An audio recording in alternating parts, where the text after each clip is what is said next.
Hello and welcome to our summer sessions.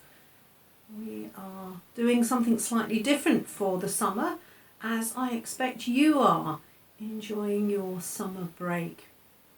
We are still going to have a story each week, and later on Reverend Helen is going to read The Storm on the Lake.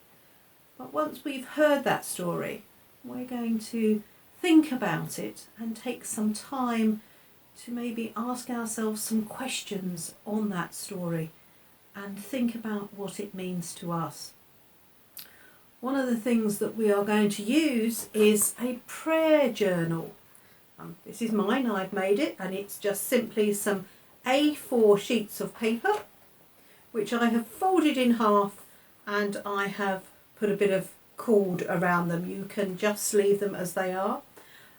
But when we ask questions of our story, what we're going to do is write our responses in here, and we're going to use this throughout the summer of things that we are praying for our families and our friends.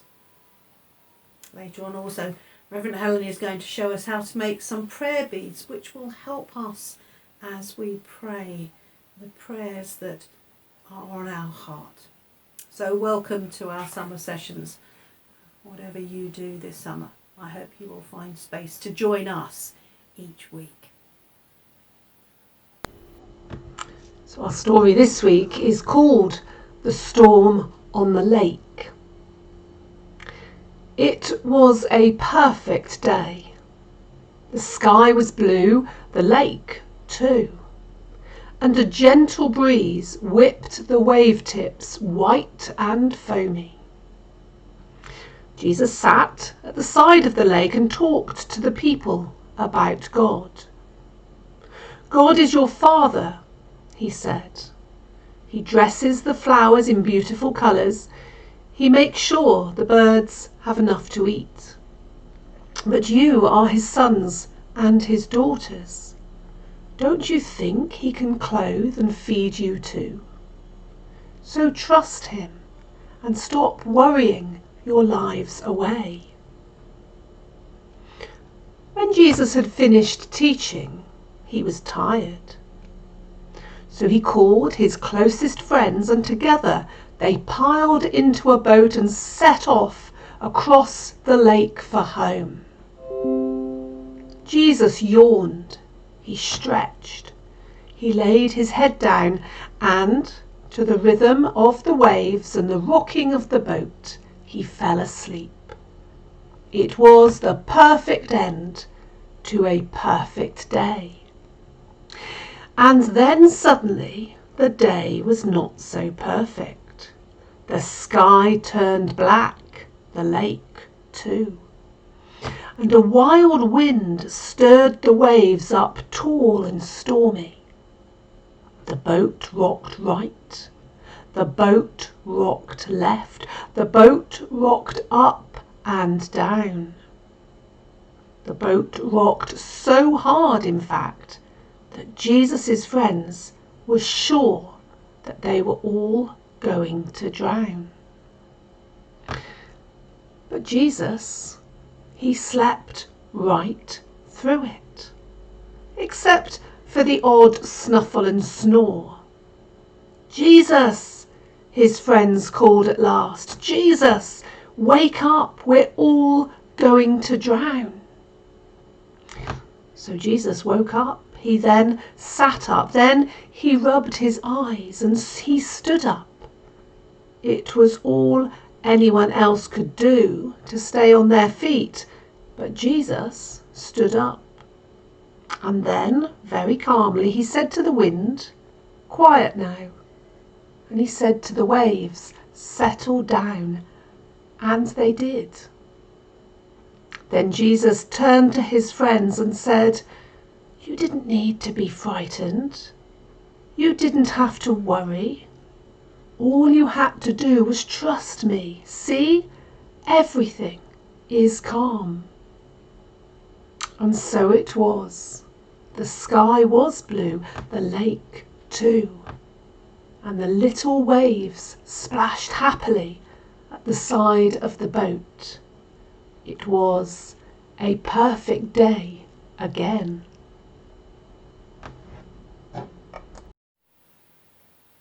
So that's a wonderful story, isn't it? As Jesus calms the storm. I think something I always notice about that story is that Jesus takes time to rest, and rest is so very important for all of us. We all lead very, very busy lives, and so maybe we don't take as much time as we should to rest. And so hopefully just these sessions will give us a little space to be quiet and think about things.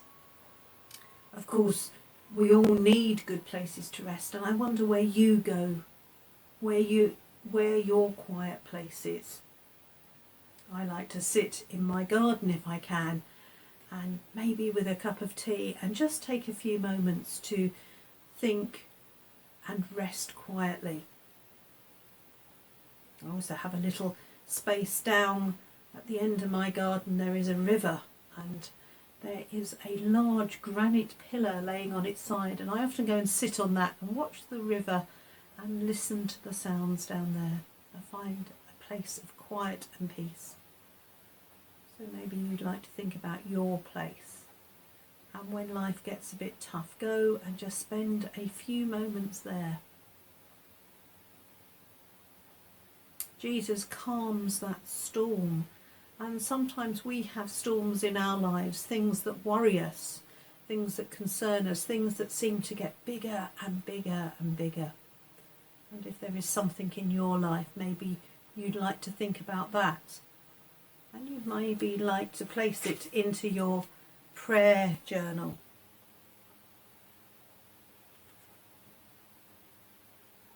There are things that worry us, things that we are concerned for. But when we bring them to Jesus, they can appear a lot less worrying. So whatever your fears and worries are, maybe you'd like to write them in your prayer journal and pray that Jesus will come and grant you some peace.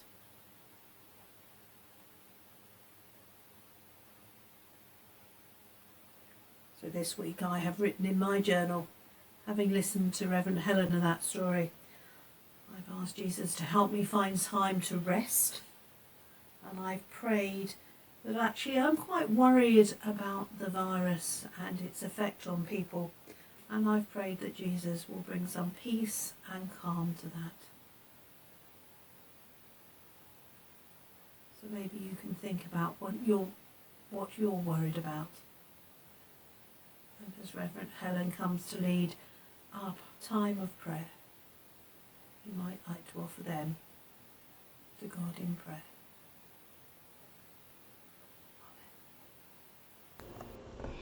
So during the summer we're not going to have a craft every week, but this week at the beginning of our prayers, what we thought we might do is make some prayer beads. Now, as long as you've got a piece of cord or a piece of string just like this, I got this from Reverend Anne because she's got much better stuff than me. So I've got a piece of nice black cord there and a selection of different beads.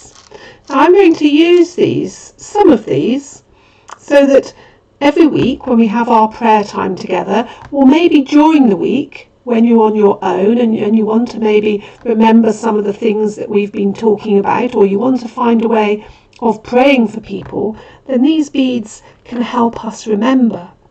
And some people have had the same prayer beads all their life, and they know their beads very well, and they know what each one stands for, and you'll often see people just playing with their beads on a piece of string, and they're actually praying and using those beads to help them pray. So we're going to make our own prayer beads today. It's going to be our prayer chain, and I'm going to start by putting a knot in the end because I don't want any of the beads to come off. So there we go, there's a nice firm knot there. Now when I was thinking about how I was going to put my beads on the string, I thought I'd start with those people that I wanted to pray for, that I pray all the time, that are close to me, and people that I know well. So I'm going to put on some beads for my family. Now, they don't need to be big beads because there's a few of them. So there's my daughters, there's Jessica and there's Harriet. So they've got a pink bead each. There's my mum, who lives quite a long way away. She doesn't live in Cornwall. That one there is going on that. And then there's my sister. There. I'm going to put on a bead as well for my niece and my nephew. So there we are. That's my little family. So I have my daughters and my mum and my sister and my niece and my nephew. And those are my family beads. Then I was thinking about my close friends. Now I've probably got 4 very good friends. So I'll put a green one on for my friends in Bristol. So I can name them sometimes, but it will remind me to think of my Bristol friends. Then there's my friends in Swindon. Then there's my friends in Cornwall. And then I thought I'd put on another bead. I'm going to go slightly bigger here. This is for all my other friends, but I'm going to keep it green so that I know that they are for my friends. So there we are. I now have my family, my friends in Bristol, Swindon, Cornwall, and all my other friends. Sometimes I might name those friends.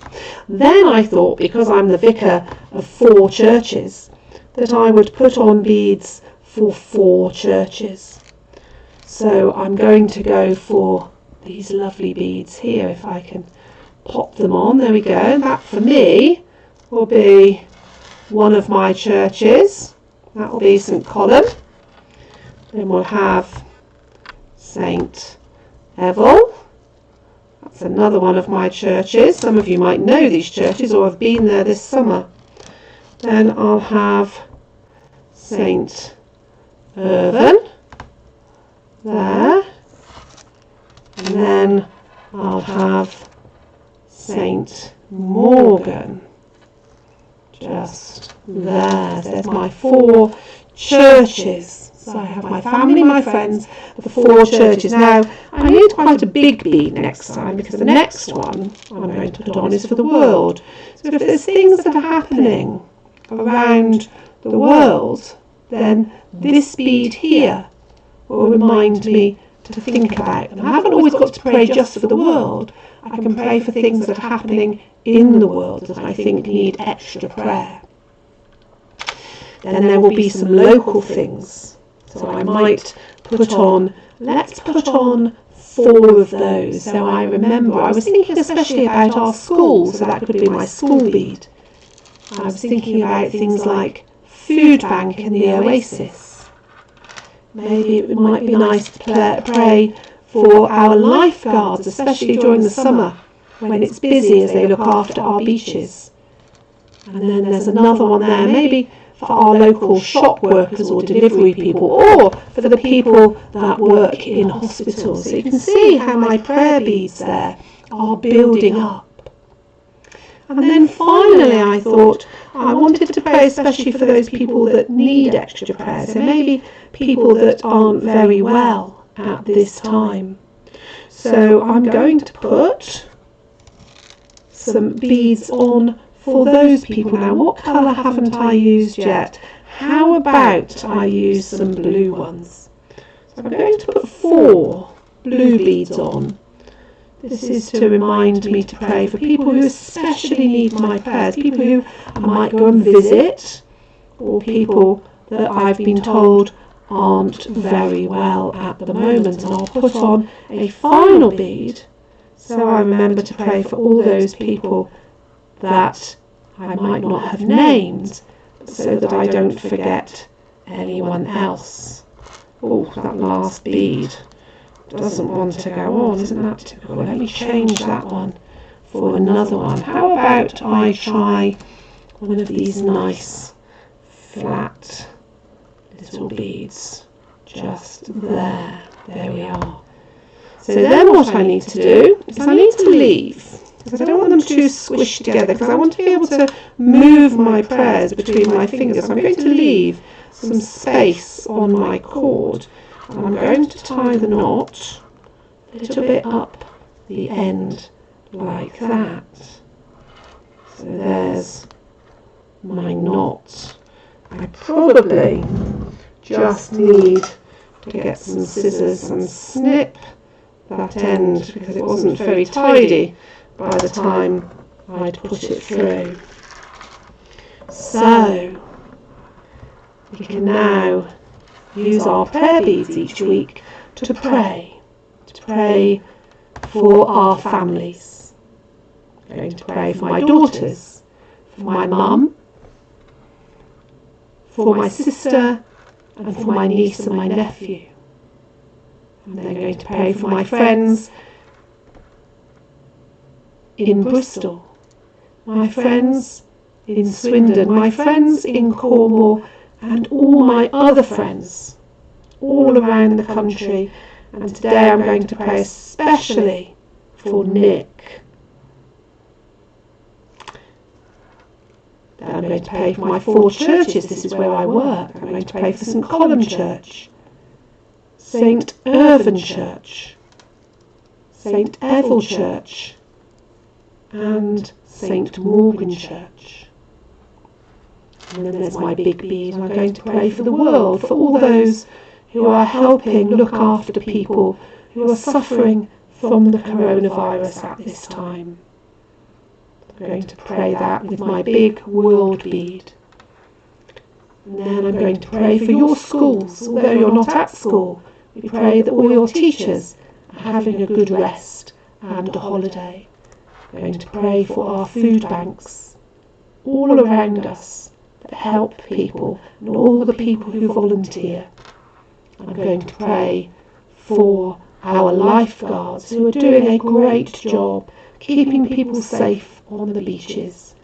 And I'm going to pray for the air ambulance as well, because at the moment it's another very important group of people who need our prayers, our love and our support. And then I remember those that I know that aren't very well at the moment. So I remember Bob, and I remember Anita,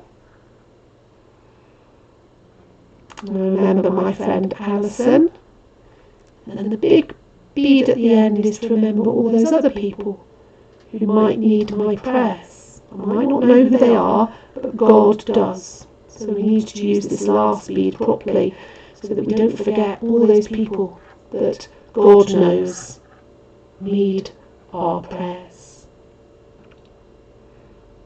And that today is our prayer time. So we say a big Amen at the end.